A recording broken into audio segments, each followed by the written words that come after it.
If there is one thing I cannot stand, it is a virtue signal. I feel like virtue signaling is an insult to our intelligence. It's like the mainstream media and these woke corporations think we're stupid enough to believe something just because they polish the turd. Right now, Jim Trotter, he is suing the NFL for wrongful termination and discrimination. Now, for those that don't know, Jim Trotter, he worked at the NFL Network as a reporter for the last 5 years. His contract expired. The league decided not to renew his deal. Case closed, right? I mean, this happens every day in America. Organizations want to move in a different direction. Whether the reason is creative or financial really doesn't matter. The only thing that matters is you are no longer wanted. Now, I don't know about you guys, but I don't want to be somewhere I'm not wanted. Apparently, Jim Trotter feels differently. I guess he doesn't understand the difference between a right and a privilege.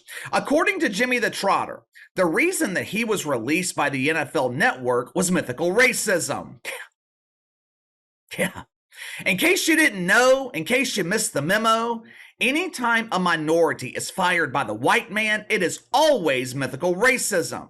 Now, instead of the NFL front office coming out and calling this lawsuit what it really is, bullshit, the NFL crafts this inauthentic statement that was clearly worded to protect people's feelings. Included in the statement was the real reason the NFL released Jim Trotter. Financial reasons. They wanted to move in a different direction. That's all that needed to be said. But then, the NFL had to include the virtue signaling. We take these accusations of mythical racism seriously. The NFL strives for a diverse and inclusive workplace. We know we're not perfect, but we are working hard to ensure our employees check all the necessary woke boxes. Everyone knows the NFL does not give a single fuck about diversity. This is the ultimate capitalist league. To hell with virtue signaling. I would have had more respect for Roger Goodell if he would have just called out Jim Trotter for playing the role of the ultimate victim. The NFL, though, they are not the only league that is guilty of virtue signaling this week. The league filled with professional activists, they decided to one-up the NFL. Well, actually, I wouldn't call this a league. Let's go ahead and refer to it properly, the dump. I know you guys are excited for tonight. I'm sure you're sitting at work right now filled with anticipation. Tonight is a very big night for television. Well, KC, are you talking about the newest episode of Big Brother? No, brother. That show features an actual competition between actual competitors. I'm talking about the chase for the golden toilet. I'm talking about the semi-athletic events that will be taking place in the dump decathlon, which the media mistakenly refers to as the WNBA playoffs. Every year, dozens of people wait with anticipation for the excitement to begin, down to the nub facial hair counting contest, the application of Just for Men to see whose beard can grow faster. Exciting battles in overtime have consumed the cucumber. The tailgating has already begun. The woke wiener is on the grill. Tonight, the chase for the golden toilet officially begins as the dump divers begin the WNBA playoffs. And believe me when I tell you, we have got some exciting first-round matchups. The Minnesota Linkers against the Connecticut Suns. Now, this team from Connecticut, it is filled with participants who wish they were born sons. The Chicago shitfucks against the reigning users of the Golden Throne, the Las Vegas Anonymous Faces. I mean, doesn't get any better than this, right? Who needs college football? Who needs the NFL? We have world-class athleticism on full display in the dump. Yet for some reason, there is this weird complete silence throughout the mainstream media. Over the last couple of years, the media has been constantly promoting the WNBA. They have been curing their readers' sleep apnea by not entertaining them with classic fairy tales of the supposed growth in pretend basketball. In some cases, the media, they have even offered their own suggestions on how to further grow revenue. I have an idea. The WNBA needs to expand. Every city in America can utilize the services of a world-class trash processing facility. Yeah, that's what I was thinking. That's just what every city in America needs. Another eyesore. How about you focus on getting your current facilities operating at full capacity? I saw a video the other day of trash piling up on the streets of New York City. Now, according to ESPN, the facility in New York, they have three of the best trash engineers in the country. ESPN calls them the Big Three. Well, KC, what are the names of these experts in garbage?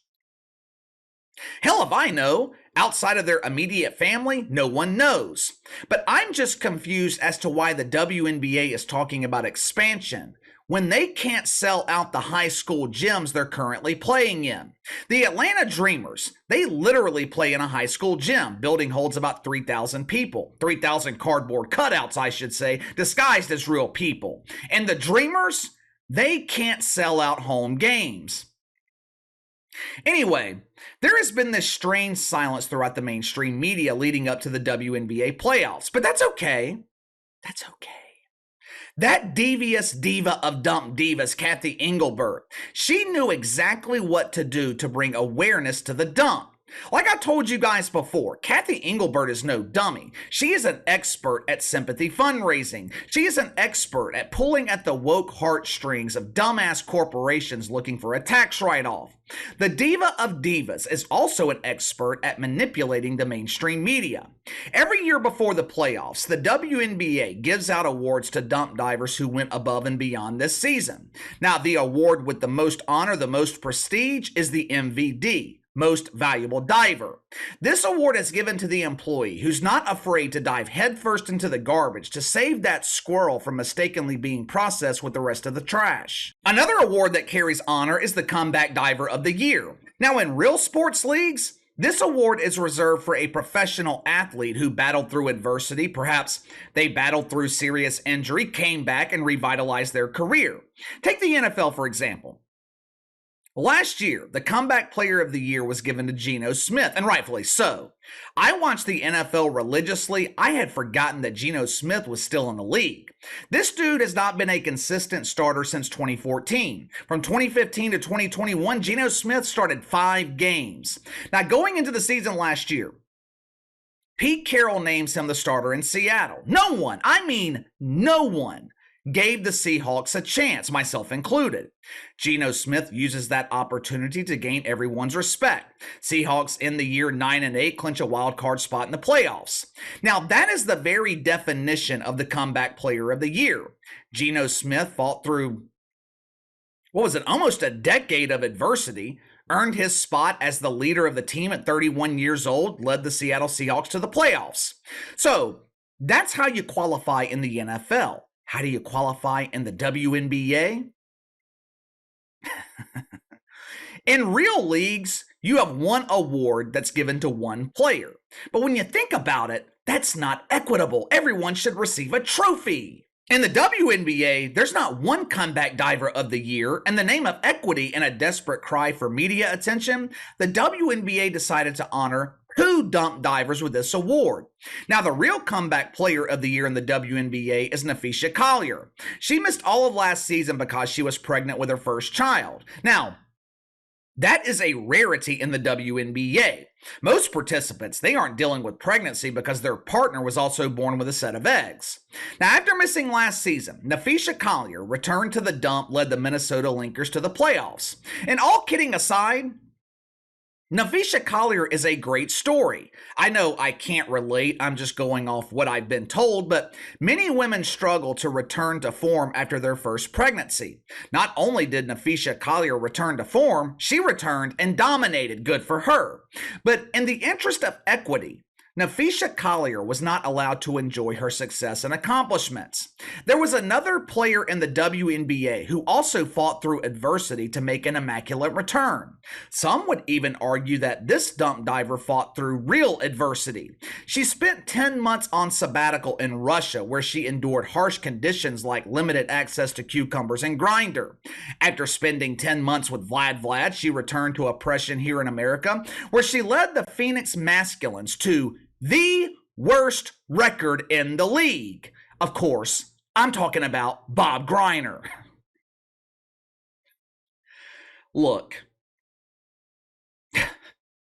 Brittney Griner has pretended to say all the right things since returning to America. Well, outside of pushing for transgender involvement in sports, Bob Griner has said most of the right things. Bobby G has this supposed renewed sense of patriotism. She proudly stands for the national anthem. She wants to represent American oppression on the global stage in the Olympics. Maybe Brittney Griner has changed. Maybe 10 months with Vlad gave her a new appreciation for America. I don't know. I still have my doubts, but I'll let you decide. But naming Bob Griner the comeback player of the year, that is nothing but a virtue signal and a desperate ploy for media attention heading into the playoffs. Cathy Engelbert knew exactly what she was doing here. She knew this would please the wanker spankers, and she knew the media would do something they haven't done in 2 months. Notice the WNBA. And that is exactly what happened. Damn near every mainstream media outlet has picked up this story. How can you be the comeback player of the year on the worst team in the league? Brittney Griner went through self-inflicted adversity. She was trying to smuggle the chong into a foreign bong. That's not noble. That's stupid. And now we're going to honor her again?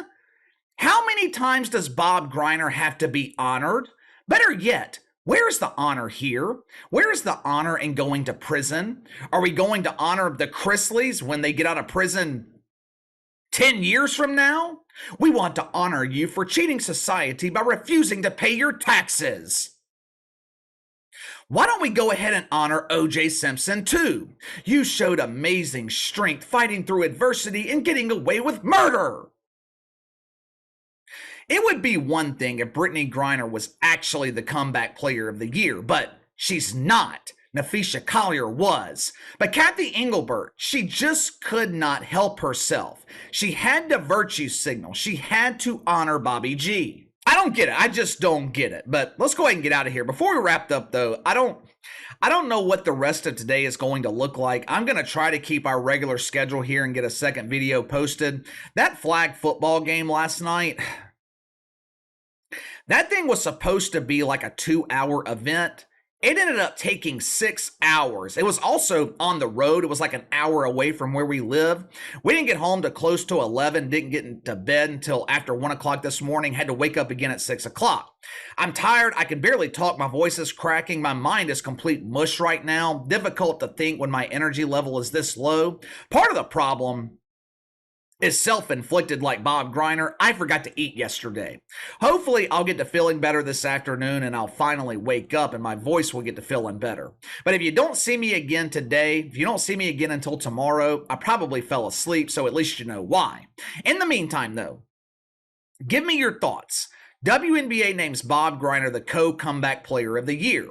Give me your reason, because Bobby G damn sure didn't deserve it. Was this a virtue signal? Was this a desperate cry for media attention heading into the playoffs? Or maybe a combination of both? You let me know. Sound off in the comments below. Make sure to like and subscribe. Click the notification bell to receive all notifications from the channel. Best way to contact me is by email at btlkc84@gmail.com, KC_BTL84 on Twitter. I'll see you guys later, hopefully.